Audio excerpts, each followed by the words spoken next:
வாங்க இன்றைக்கி நம்ம வீடியோவில் மீன் குழம்பு வைக்க போகிறோம். இது ஏரியில் பிடிச்ச மீன், நல்லா கழுவி சுத்தம் பண்ணிட்டேன். இப்போ குழம்பு வைக்கலாம். இதுக்கு 2 பெரிய முழு பூண்டும் பெரிய சைஸ் வெங்காயமும் 1-2 தட்டி அரைச்சி எடுத்து வச்சுருக்கிறேன். அப்புறம் 2 கைப்பிடி அளவுக்கு சின்ன வெங்காயமும் உரித்து எடுத்து வச்சுருக்கிறேன். வாணலில் ஒரு குழிக்கரண்டி எண்ணெய் விட்டு கடுகு, சீரகம், ஒரு 10 மிளகு போட்டு நல்லா வதக்கிட்டு நம்ம தட்டி எடுத்து வச்சுருக்கிற வெங்காயத்தையும் பூண்டையும் போட்டு நல்லா வதக்கிட்டு அதுக்கப்புறம் கருவேப்பிலையும் நம்ம உரித்து எடுத்து வச்சுருக்கிற சின்ன வெங்காயத்தையும் இதோடு சேர்த்து நல்லா வதக்கிடலாம்.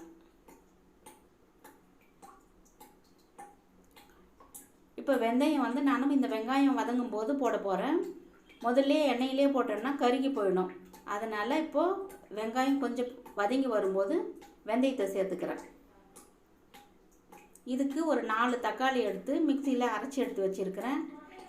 2 எலுமிச்சம்பழம் சைஸு புளி, இல்லை ஒரு பெரிய ஆரஞ்சு பழம் சைஸுக்கு புளி எடுத்துக்கிட்டால் கரெக்டாக இருக்கும்.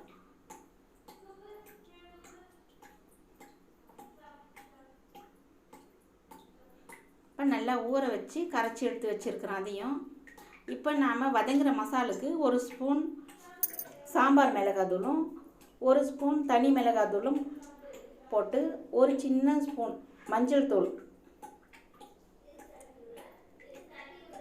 கூடவே ஒரு 2 ஸ்பூன் தனியாத்தூள்,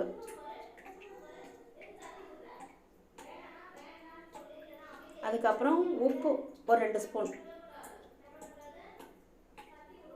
எல்லாமும் சேர்த்து நல்லா பச்சை வாசனை போகிற அளவுக்கு நல்லா வதக்கி எடுத்துடலாம். இப்போ வதங்கும் போதே நாம் அரைச்சி எடுத்து வச்சுருக்கிற தக்காளியும் இதோடு சேர்த்துடலாம். இது நல்லா ஒரு வதங்கின பின்னாடி புளியை சேர்த்துக்கலாம். இது கொஞ்சம் லேசாக சூடு ஏறி வதங்கட்டும்.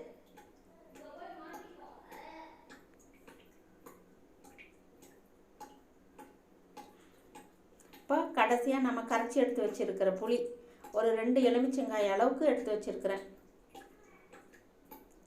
இதையும் சேர்த்து இன்னும் கொஞ்சம் தண்ணி விட்டு நல்லா கொதிக்க விடலாம். இப்போ மூடி வைக்கிறேன். தண்ணி சேர்த்து கொதிக்கட்டும். இப்போ இடையில் ஒரு தரம் நல்லா கிளறி விடலாம். இன்னும் கொஞ்சம் நேரம் கொதிச்சதுன்னா நமக்கு குழம்பு ரெடி ஆகிடும்.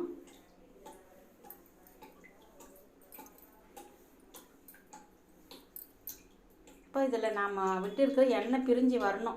அதுதான் சரியான பதம். இப்போ எண்ணெய் பிரிஞ்சு வருதா பார்க்கலாம். அதை பாருங்கள். இப்போ நாம் அதில் விட்ட எண்ணெய் முழுசும் வெளியே வந்துடுச்சு. இதுதான் சரியான பக்குவம். இந்த நேரத்துக்கு நம்ம மீனை போட்டுடலாம். இப்போ ஒவ்வொரு மீனாக எடுத்து குழம்புல சேர்த்துடலாம்.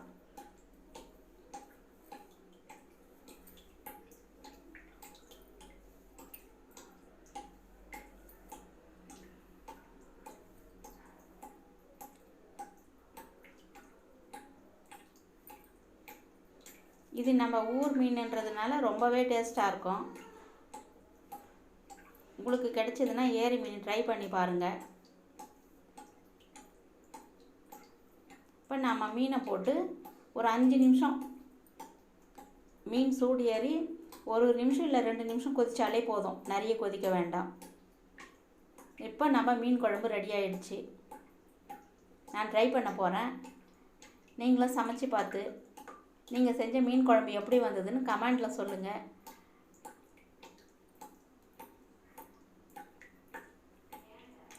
பாய்.